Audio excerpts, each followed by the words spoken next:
guys, Retro here.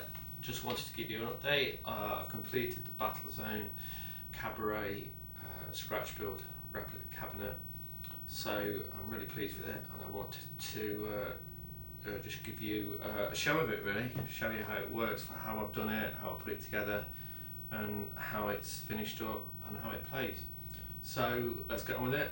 So this is it, guys, a complete scratch build replica of the Battlezone Cabaret cabinet. I think it was 1980, and this is one that I bought off. It was Chris Barry, who's on UK VAC. He built the wooden cabinet for me, and it was completely bare, just the wood, and I've had to put the rest of it together. So I'll just show you some of the parts of it.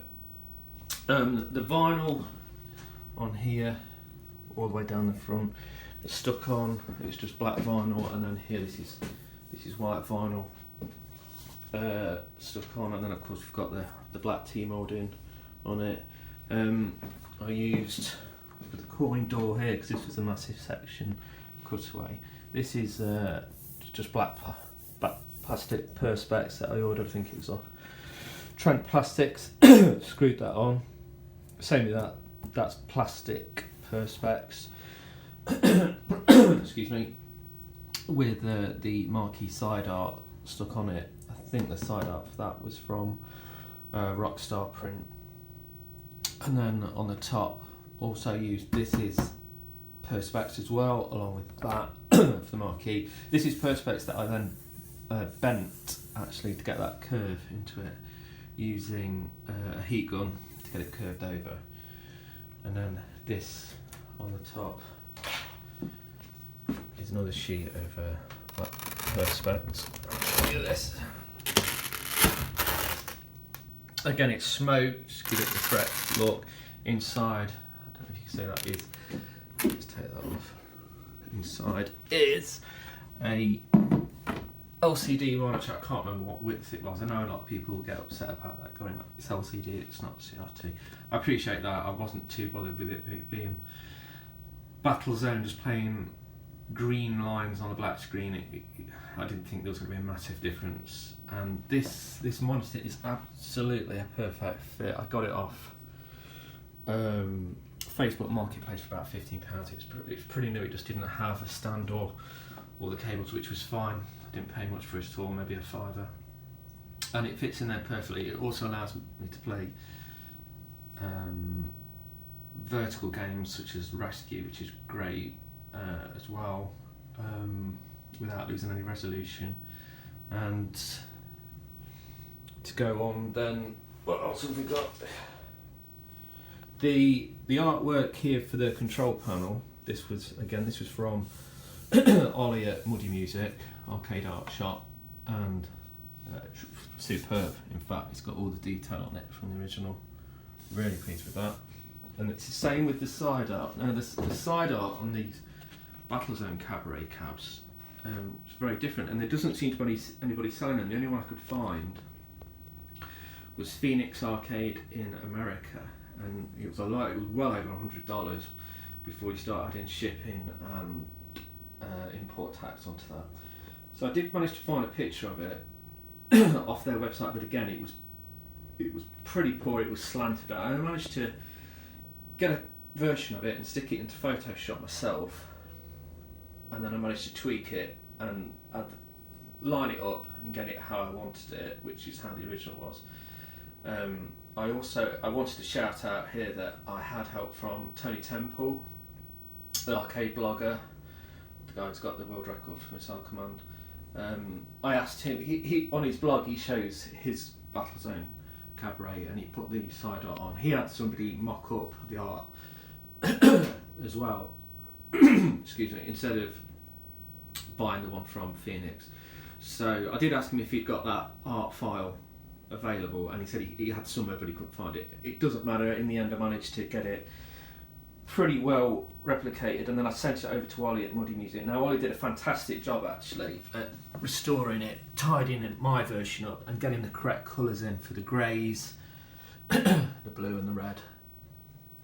And as you can see, it really is superb, and it's made what otherwise would have looked quite bland. So it really is superb artwork. I'm really pleased. I don't know if you can get the detail in that. Really, really sharp, really crisp and clean. Very pleased with that. It's really made the cabinet look superb. So a big shout out to Ollie for that, and Tony for your help on that. The other thing I wanted to point out was the joysticks. Now I know the original joysticks didn't look anything like that, I appreciate that. I was working with USB zero delay encoders, which meant, from my understanding, they had these small plugs that go in from each button. So working with that, I needed to find joysticks that had top 5 buttons that also meant they had a micro switch on the bottom that could plug straight into the USB zero delay boards. These are the only ones I could find that seem to be correct kind of size and not too delicate. These are, I think they're in Suzo Hap ones actually, and I got them off, it's the Arcade World UK website, and they're pretty good actually. I was quite surprised with them. Had to mount them obviously into the Perspex myself, but I'll go in and show you on the inside how they work as well. But they've got top fire on them, which is perfect Battlezone, 8-way. They feel pretty good actually. I was quite surprised. There's a real firm click to every side, and they work well. I'll show you them on the inside, but that finishes it off. I know some people go, it looks nothing like it. The alternative would have been to you could get maybe Ultimate now do a flight stick type joystick with, which looks more like the original one with the button on the top. They're quite expensive. They're over 50 quid each, and also there's some cheaper versions, but they would ultimately mean wiring it into an iPack board, which is, again, it's doable, but it's just a more expensive way of doing what I've already done. And at the end of the day, I was looking at doing that, but these work really well, and I'm happy just to leave it. I'll now show you the inside of the cab, how it's wired together. So the back, guys, there's the monitor from the inside. Absolutely perfect fit.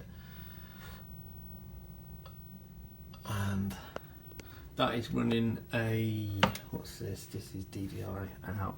The cable for that is DVI out, and that feeds in here onto, this is a Raspberry Pi. This is only a 3A actually, it's not even massive spec.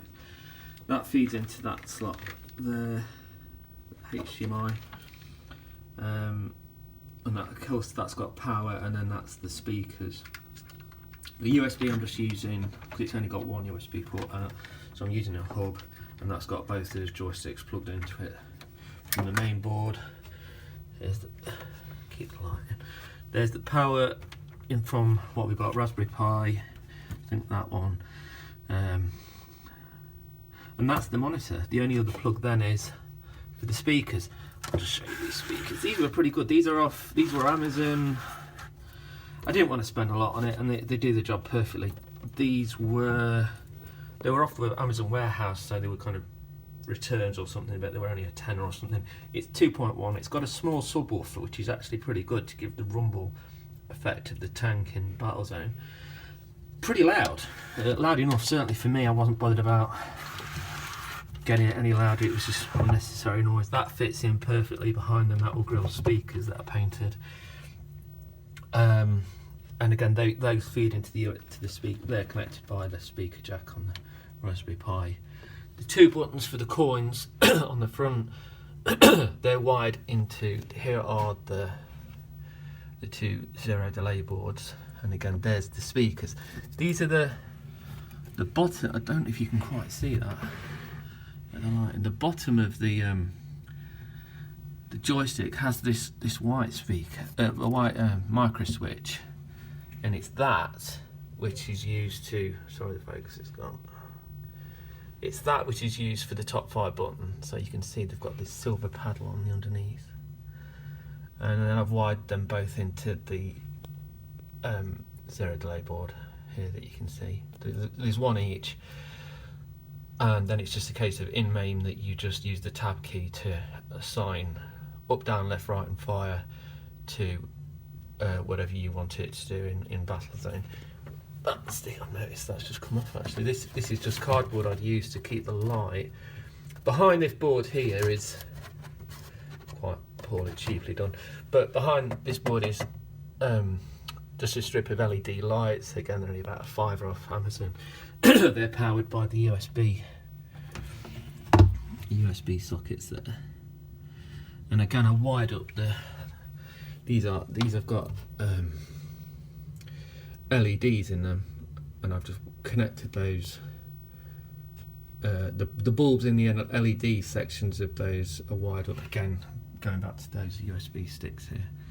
So they power that, so when you turn it on, the coin doors have got power and light up red.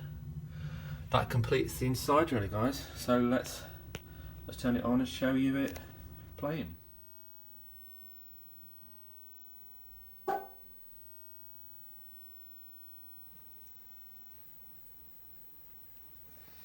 Okay guys, so here we are with it on. You see I've got a high score there of 146,000. It's certainly helped with my gameplay. It's made it much more enjoyable actually playing it on the finished cabinet. Sounds good, plays good, the joysticks work really well, so let's give it a game. Let's coin up and have a go.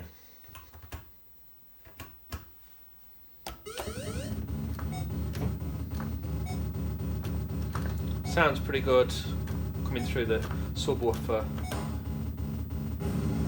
Turn that up a bit, get it even louder. And then you can hear the rumbling of the tank.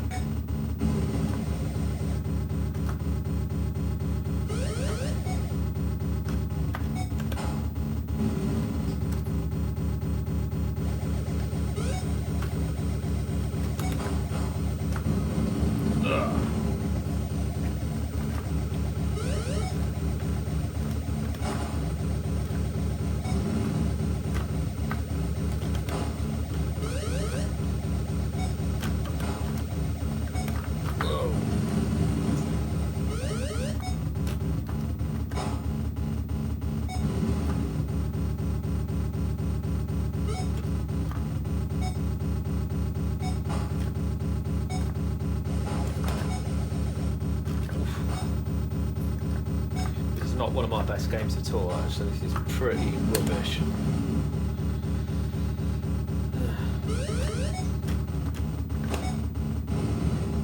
Again, the joysticks work really well. With the fire button on, either one will work. Plays pretty well.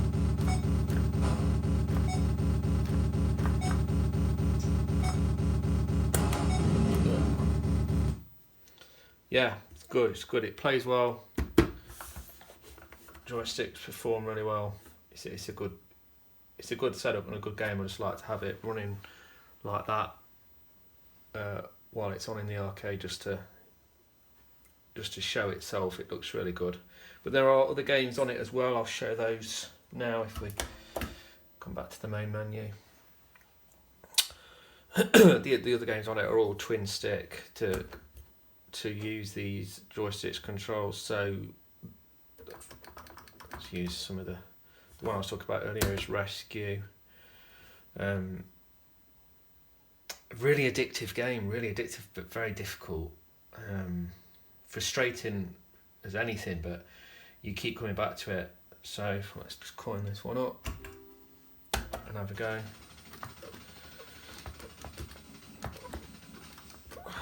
Turn the volume up a bit. Really good game to play. And again, left joystick he's doing the controls of the helicopters, and this joystick is doing the firing.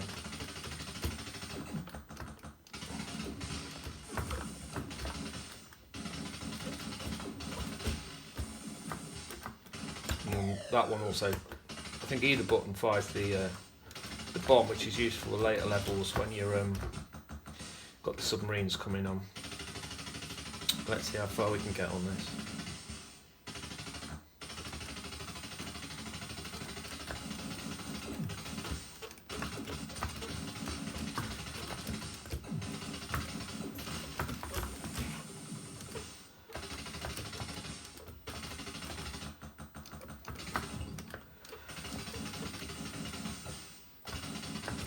Whoops. find the more you move in this, the more frenetic it goes. If you can stay relatively still, you stand a better chance of getting the helicopters. If you start flying all over the place fast, it gets very difficult to control the helicopter.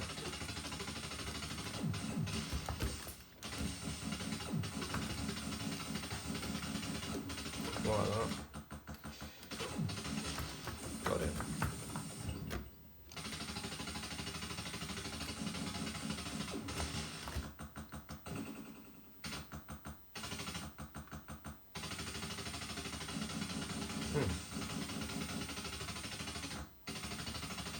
This is where you get the submarine, I think.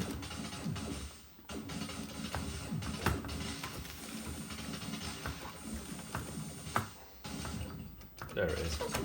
Got it.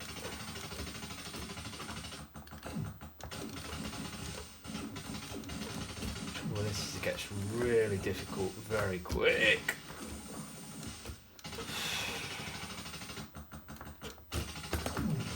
Got it.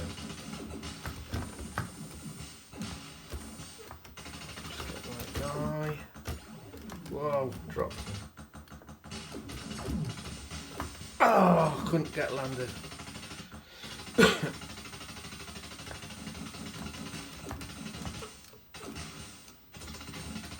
we got him. Oh, just chopped the bloke up.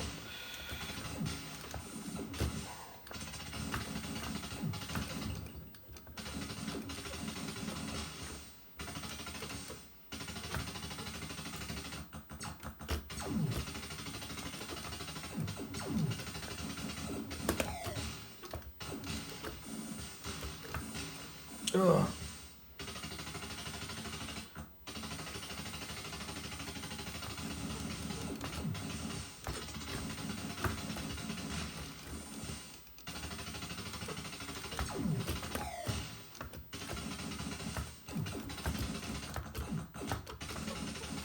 Ugh. Last life, I think.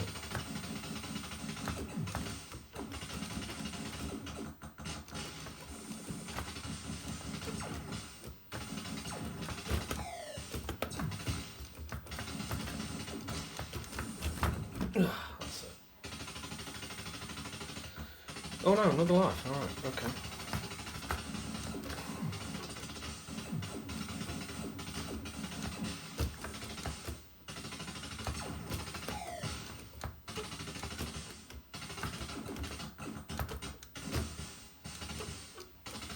Just wanted to show you the last couple quickly. Robotron, fantastic twin stick game. Put that on here just to show you very quickly before we end it. I put some scan lines on it to at least make it look a bit like a CRT. I'm still experimenting with that at the minute. And if that's ready, we'll coin that up. I'll just very quickly show you. Not very good at this game, but it's a fantastic game. Makes it so much easier when you're playing it on a twin stick machine like this. Believe it or not, my scores have gone up a hell of a lot, but it's still pretty poor. There's nothing wrong with the joysticks, it's just my poor playing, trust me. See, they are that's that one. The only other one to show you very quickly is just wanted to show Sheriff. I know that's one of Alex's favourites.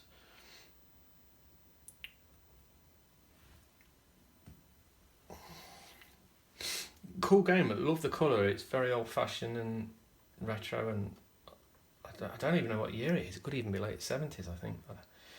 Alex will know. But great game, really. For it being simple, joystick left, control, move the player, and the right one direction for where he's going to shoot. Cool little game.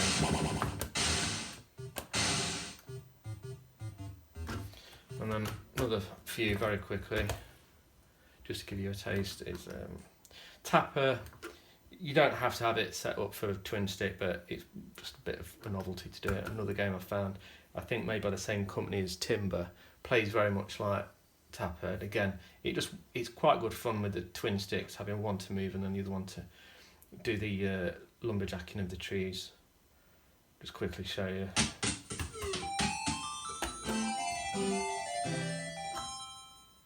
Just to move the player, and then use the other joystick here to do the chopping down.